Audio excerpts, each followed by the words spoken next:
दिल्ली का cityscape mall कभी शहर की शान हुआ करता था। चमकदार रोशनी, बच्चों की हंसी और दुकानों की चहल पहल से भरा हुआ। पर साल 2009 की एक रात सब कुछ खत्म हो गया। मॉल के अंडरग्राउंड गेम जोन में लगी आग ने 7 लोगों की जान ले ली। 5 ग्राहक, एक सिक्योरिटी गार्ड और एक छोटी बच्ची जो कभी मिली ही नहीं। उस रात के बाद मॉल बंद कर दिया गया। लाइटें बुझ गईं और अफवाहें शुरू हुईं। लोग कहते हैं आधी रात के बाद वहां कदमों की आवाजें, टूटे इंटरकॉम पर फुसफुसाहटें और मैनक्विन्स की बदलती पोजीशन सुनाई देती हैं। अधिकतर लोग मजाक समझते थे जब तक वहां नई सिक्योरिटी कंपनी नहीं आई और ड्यूटी पर नहीं आया। अरविंद सिंह, एक रिटायर्ड आर्मी मैन जो सुकून ढूंढ रहा था। उसे लगा वो खाली बिल्डिंग की रखवाली करेगा, पर उसे नहीं पता था वो अब भी सांस लेती हुई अंधकार की रखवाली करने वाला है। भारी ग्लास दरवाजे क्लैंक की आवाज से बंद हुए। अरविंद के बूटों की आवाज खाली गलियारों में गूंज रही थी। हवा में अजीब सी गंध थी, जैसे इमारत खुद अपनी यादें जी रही हो।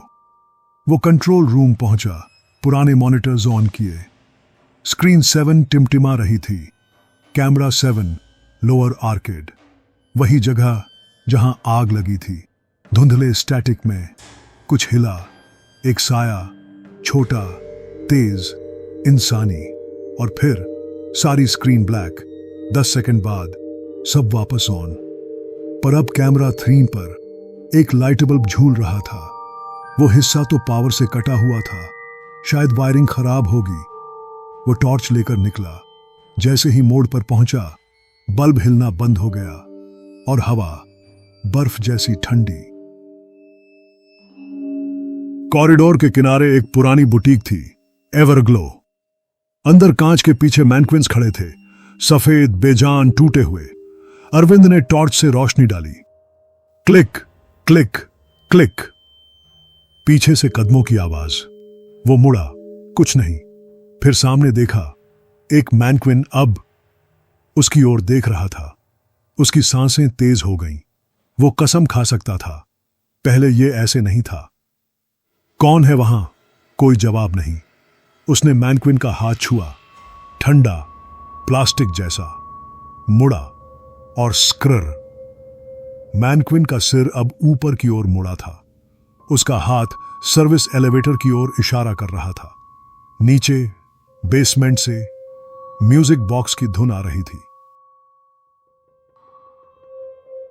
एलिवेटर के दरवाजे कर्रर की आवाज से खुले। अंदर की हवा भारी थी, धुएं और लोहे की गंध मिली हुई। वो नीचे उतरा। दीवारों पर पुराने नाम उभरे हुए थे, जैसे किसी ने नाखून से लिखे हों। धुन अब साफ सुनाई दे रही थी। वो पुराने गेम जोन तक पहुंचा।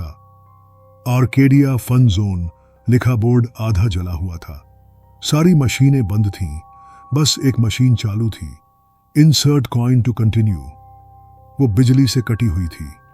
अरविंद झुका। स्क्रीन पर किसी का प्रतिबिंब दिखा जो उसके पीछे खड़ा था। वो पलटा, कुछ नहीं। मिडनाइट के बाद मत खेलना। उसकी टॉर्च टूटी स्क्रीन पर पड़ी, एक जला हुआ बच्चे का हाथ का निशान। वो पीछे हट गया, एलिवेटर की ओर भागा। दरवाजे धीरे धीरे बंद हुए और एक झलक में मशीन पर उसका नाम उभरा, अरविंद। कंट्रोल रूम लौटकर उसने सीसीटीवी फुटेज देखी। कैमरा 7, वही लोअर आर्केड। वो खुद को भागते हुए देख सकता था, लेकिन उसके पीछे कोई और भी था। लंबे हाथ, टेढ़ा चेहरा, जैसे टूटी फिल्म की रील। उसने वीडियो रोकी, झूम किया। वो परछाई उसके कंधे पर हाथ रखे थी, लेकिन वो अकेला था। अचानक सारे मॉनिटर्स बंद हो गए। स्क्रीन पर शब्द उभरे, प्लेबैक कंटिन्यूज। अब पुरानी फुटेज चल रही थी। 2009 की वो रात। धुआं, आग, चीखें और एक छोटी लड़की काली आंखों वाली कैमरे की ओर देखती हुई। वो कुछ बोल रही थी, लेकिन आवाज बंद थी। और फिर आग में पिघलता हुआ मैनक्विन मुस्कुराता हुआ। अरविंद ने सिस्टम का प्लग खींचा। स्क्रीन अंधेरा हो गई और अंधेरे में उसका प्रतिबिंब मुस्कुरा रहा था। सुबह कभी नहीं आई। जब अगला गार्ड पहुंचा, कंट्रोल रूम का दरवाजा खुला था। टेबल पर वॉकी टॉकी से अब भी स्टैटिक आवाज आ रही थी। मॉनिटर पर आखिरी फ्रेम। अरविंद खड़ा था स्क्रीन के सामने। 3:03 AM। फुटेज वहीं रुक गई। 10 सेकंड के लिए उसका प्रतिबिंब मुस्कुराया, फिर ब्लैक स्क्रीन। कुछ दिन बाद जब मॉल बंद हुआ, वर्कर्स ने एवरग्लो बुटीक खोला। सभी मैनक्विन्स एक गोल घेरे में खड़े थे। बीच में अरविंद की टॉर्च, जो अब भी जल रही थी। कहते हैं, अगर आप दिल्ली के उस मॉल के पास से आधी रात को गुजरें तो कांच के पीछे एक टॉर्च की हल्की रोशनी दिखती है, जैसे कोई गार्ड अब भी अपनी ड्यूटी कर रहा हो। और अगर आप रुक कर सुने तो वो टूटी हुई म्यूजिक बॉक्स की धुन सुनाई देती है। फिर एक फुसफुसाहट, मिडनाइट के बाद मत खेलना।